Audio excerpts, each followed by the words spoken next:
بسم اللہ الرحمن الرحیم۔ السلام علیکم۔ آپ کا میزبان سید کامرانی آپ کی خدمت میں حاضر ہے۔ دوستو، آج جو کچھ سپریم کورٹ آف پاکستان میں عزت مآب قاضی فائز عیسیٰ صاحب نے کیا، جو کچھ وہ کرتے رہے ہیں یا جو کچھ وہ آئندہ کریں گے، وہ تمام تو ایک طرف، لیکن آج جو قادیان بالخصوص قادیانوں کے حوالے سے جو کچھ کیا گیا، وہ مقدمہ ہے کیا، اس کی تفصیلات کچھ آپ کے گوش گزار کرتے ہیں۔ قادیانی شہری کو سپریم کورٹ کی جانب سے ضمانت دینے کا معاملہ، یہ معاملہ آخر ہے کیا؟ فیصلے کی تفصیل میں جانے سے پہلے کیس کے مختصر حقائق کچھ یوں ہیں کہ مبارک احمد ثانی نامی ایک ملزم کے خلاف ضلع چنیوٹ کے مقامی تھانے نے مجموعہ تعزیرات پاکستان کے دفعہ 295B 298C اور پنجاب کے اشاعت قرآن ایکٹ کے دفعہ 7 اور 9 کے تحت 6 دسمبر 2022 کو اس وجہ سے FIR درج کرائی جاتی ہے کہ ملزم پر یہ الزام تھا کہ وہ قادیانی مذہب کی مشہور تفسیر صغیر کی تقسیم میں ملوث ہے۔ خلاصہ کلام یہ ہوا کہ ملزم پر بنیادی طور پر 3 الزامات تھے، جو کہ یہ ہیں: number 1، Punjab Quran printing and recording act 2010 کے دفعہ 7 اور 9 کے تحت تفسیر صغیر کی تقسیم کا الزام۔ نمبر 2،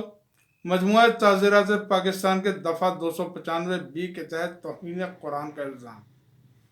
نمبر 3، مجموعہ تعزیرات پاکستان کے دفعہ 298C کے تحت قادیانی مذہب سے تعلق رکھنے کے باوجود اس کا خود کو مسلمان ظاہر کرنے کا الزام۔ مندرجہ بالا الزامات کے تحت 6 دسمبر 2022 کو FIR کے اندراج کے بعد بالآخر حکومت وقت نے نہ چاہتے ہوئے بھی ملزم کو 7 جنوری 2023 کو گرفتار کر لیا،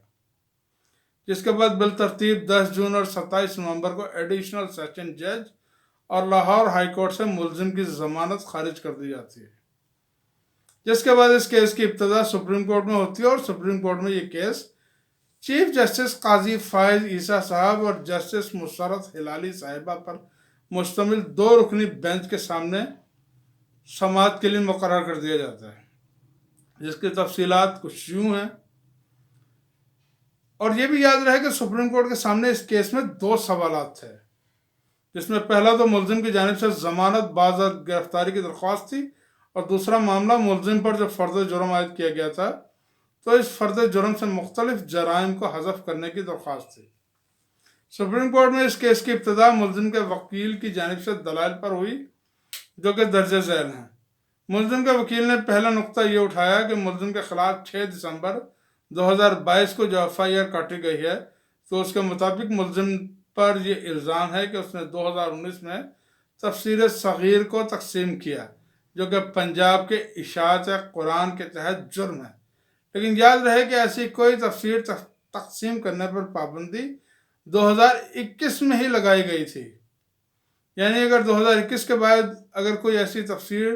تقسیم کرے گا تو پنجاب اشاعت قرآن کے تحت جو قانون بنایا گیا تھا اس کے تحت جرم کے زمرے میں آئے گا۔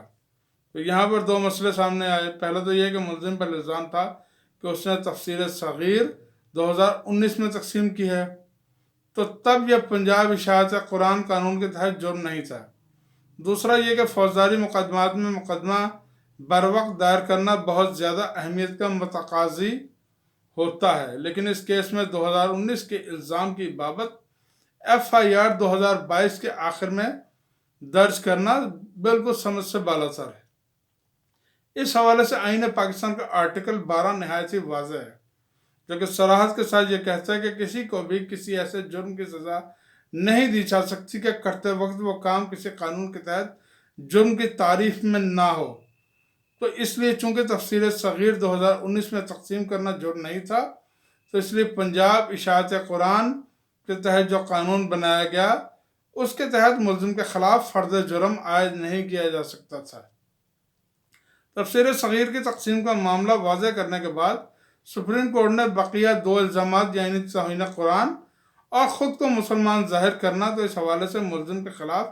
نہ تو کوئی FIR نہ ہی پولیس کے چالان میں مندرجہ بالا الزامات کی بابت کوئی بات ہے جس سے یہ ظاہر ہو کہ ملزم نے ایسا کوئی جرم انجام دیا ہو۔ تو اس وجہ سے عدالت نے مندرجہ بالا دونوں دفعات فرد جرم سے حذف کرنے کا فیصلہ کر لیا۔ سپریم کورٹ کے سامنے چونکہ 2 سوالات تھے، تو پہلا معاملہ واضح کرنے کے بعد فیصلے میں قرآن مجید کے مندرجہ ذیل آیات کا حوالہ دیا گیا۔ نمبر 1 سورہ بقرہ کی آیت نمبر 256، سورہ راعد کی آیت نمبر 40، سورہ یونس کی آیت نمبر 99۔ قرآن مجید کے مندرجہ بالا آیات کا حوالہ دینے کے بعد سپریم کورٹ نے اپنے فیصلے میں آئین پاکستان میں مذکور آزادی مذہب کا ذکر کیا ہے۔ سپریم کورٹ نے اس کے بعد ملزم کی جانب سے ضمانت بعضت گرفتاری والے قضیے کا رخ کیا، جس کا آغاز سپریم کورٹ نے کچھ یوں کیا کہ ملزم پر فرد جرم تو فوجداری قانون ترمیمی ایکٹ 1932 کے دفعہ 5 کے تحت تو عائد نہیں کی گئی، لیکن FIR اور چالان کے مندرجات سے بظاہر یہ معلوم ہوتا ہے کہ ملزم نے یہ مندرجہ بالا دفعہ کے تحت جرم کیا ہے، جس کے تحت زیادہ سے زیادہ سزا 6 مہینے ہے، اور ملزم نے پہلے ہی تقریباً 13 ماہ جیل میں گزار لیے ہیں۔